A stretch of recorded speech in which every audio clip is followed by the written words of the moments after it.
Good morning, everyone. I hope you're doing well. Um, yeah, another day. 6:40 in the morning, I think. Nope, 6:44. Oh well, I'm a little late. Anyway, we've got 9 to do today. Abel and I are gonna team up. We're gonna get my 9 done. We're gonna go get 5 or 6 of his done for tomorrow. We're supposed to get rain till thinking like 6 or 7 in the morning, so it wouldn't be so bad. I know it's going to be 80 degrees tomorrow. The problem is we've got so much water on these lawns as it is that I'm afraid we're not going to be able to cut that many tomorrow. I mean, I'll get done what I can get done, but I like being early. So if it doesn't stop raining until 7, we may not be able to get started till noon, which would hamper everything, because I know a lot of you guys cut late into the evening. The only problem is we have people in these neighborhoods. There is a time that you cannot be in the neighborhood, and that's 7 p.m. 7 p.m. is the cutoff time. Just like we have a noise ordinance in the mornings, we have one in the evenings. So, and you're in subdivisions. That's what you get. If it was out in the country, no problem. You cut as late as you want. But in the city, they're pretty tight on that. So anyway, I wanted to. We're gonna end the video today with a lawn that Lou Roberts liked. He always loved the yard, and we lost it this year because the gentleman retired. And he wanted to do it. Well, his wife called me and said, look, you're the professional. It always looked better when you did it. I can't really get him to do it all the time because we've got so many other things going on. So would you please start coming back to do it? And I told her I would. Of course, the price is going to go up. But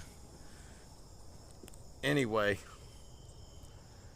it is what it is. So we got that back. So I am literally at my breaking point, so I cannot take any more lawns. But that's good. That's a good place to be for me. And want to say a big congratulations to Dog's Lawn Care. He got him a new Skag V-Ride 2. Congrats, man. That's awesome. And I think he's liking it. I sat down and watched some video last night that he put out, and really good dude. We both come from a motocross background, so we kind of have that in common. It's kind of cool. Anyway, saw a video yesterday that Ray did. If you guys don't know Ray, it's Ray's Lawn Care. It was about how many people in his family doubted him when he started his business, and about his aunt kind of looking out for him. And it was actually, I think, one of Ray's best videos that I have ever seen him do. And it just got me thinking,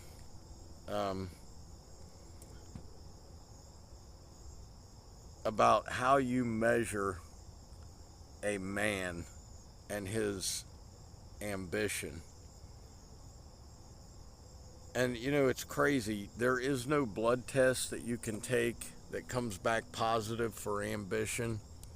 There's no book test. You're not going to sit down and take a test on a computer or fill in the blanks to find out how much ambition a man has when he is faced with the fact that he has to pay a mortgage, bills, take care of a wife, children.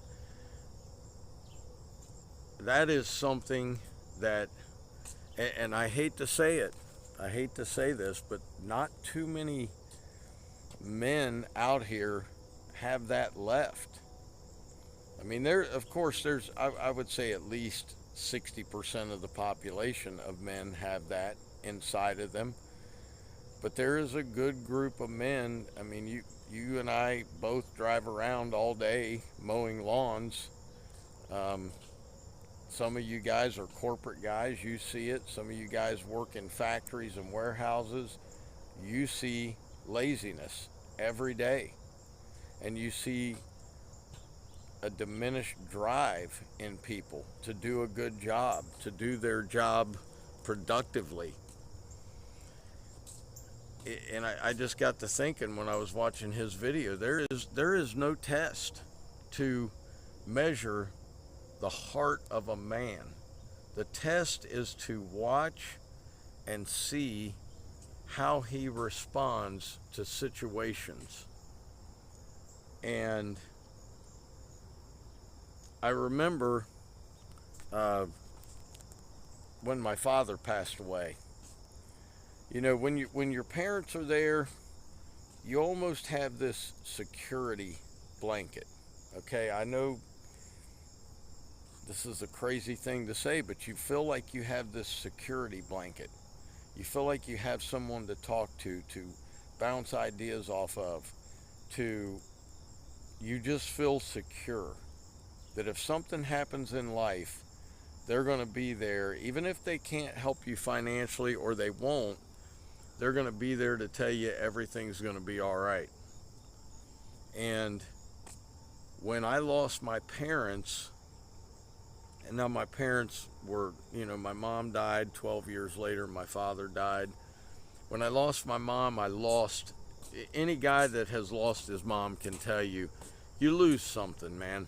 You lose, mom is the one who, you know, I don't want to say coddles you. My mom never coddled me, but she's there to soften the blow when things are rough. Let's put it that way. And that's what moms do. Okay, that's what moms do. And I don't care how big of a guy you are or how tough of a guy you are. We all love our mom. And there's a security with mom.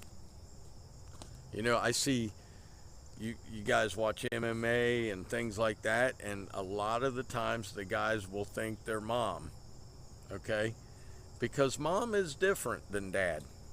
Dad's rough around the edges sometimes, dad's a little tougher on you, but dad gets the best out of you. So I remember when I lost my dad, I lost that sense of security that, man, he was the strength. You know, he was the one that taught me how to work hard. He was the one who said, well, my dad, more than not, told me I couldn't do it. And so that drove me to do things that I probably wouldn't have done had I not had that. Because the more my dad said I couldn't do it, the more I needed to prove him wrong. And so he knew that, and he got the best out of me by doing that. But I remember when I called him and told him I was starting my lawn care business, and this may be cold to some of you. When I look back on it, I completely understand it now. But he told me, he said, there are thousands of those guys out there. What makes you think you're going to be able to make it in that ocean? And he said, I'm going to tell you right now, you're going to fail. And that, excuse my language, but it pissed me off. Something horrible. And for 2 years, I worked and worked, and I did anything. You guys may know the story. I push mowed over 1.5 acres of ground. I used a broom. I mean, I did anything I could do. I pulled weeds for $10 an hour. I did mulch for $1 a bag. I was going to prove to him that I had what it took and that I was going to build a business. Now, I remember that 3 years in, there was a trucking company next to where my dad lived, and he was friendly with all those guys. He was real good friends with the owner. And the owner was in one day, and I was in there, and he asked me what I did for a living. And I said, well, I own a lawn care business. And he said, well, would you give me a bid to clean up out front here and put new mulch down and this and that and the other thing? And so I walked out there, I came back, I wrote it all down, handed it to him. He said, when can you do it? I said, I can do it Saturday. He said, sounds good, do it. And my dad was retired. My dad was probably, oh my gosh, maybe like 82 years old. Well, he was still driving truck at that time. But he was off that weekend, and he came to me while I was working over there, and he said, can I help you? And I said, well, I mean, it's hard work. He said, oh, come on now, let me help you. And he worked with me for about 2 hours. And he said, I'm going to sit down and take a break. I said, yeah, please. You know, this is, I mean, 82, man. He's out there raking stuff up, helping me clean up hedge clippings, weeding the beds. And when I got done with it, he looked at me and he said, I'm actually impressed that you know how to do this and that you were able to take this place from what it was to what it is now. And when I went to pick up the check,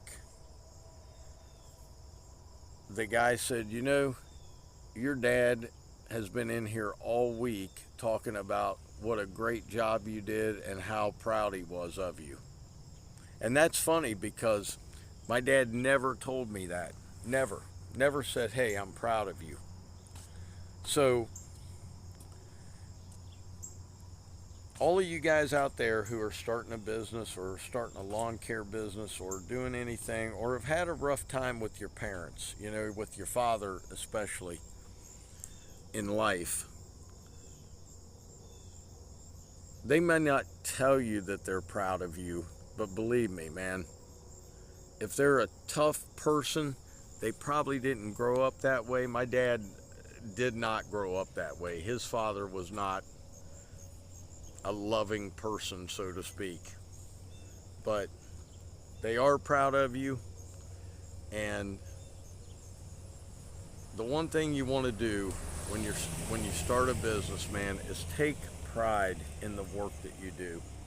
It's going to serve you well. What's up, brother? Look who's here. Silver's.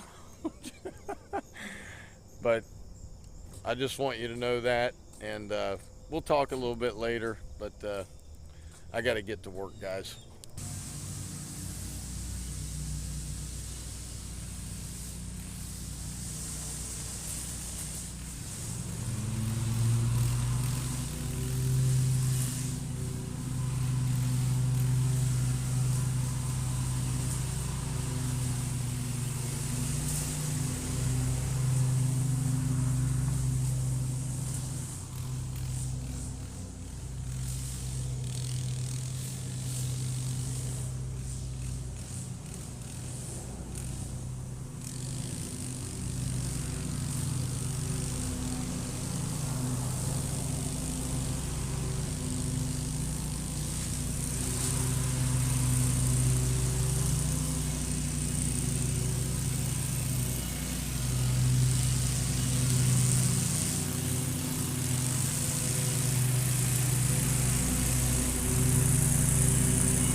Okay guys, that's it. There it is. It's done. I think it turned out really nice. I of course charged a little more for the first cut,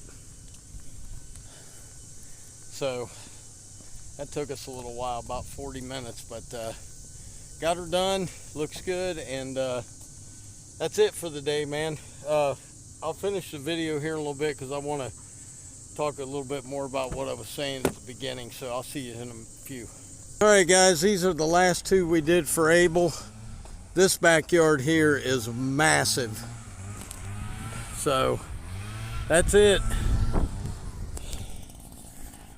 We've got major rainstorms coming here in about a half hour, all the way through tomorrow morning at 11 o'clock. So it looks like tomorrow is another no-go. And looks like we're going to be working together Friday to get some of these yards done. This is just insane. I mean, this is starting to really pee me off. But ain't much I can do.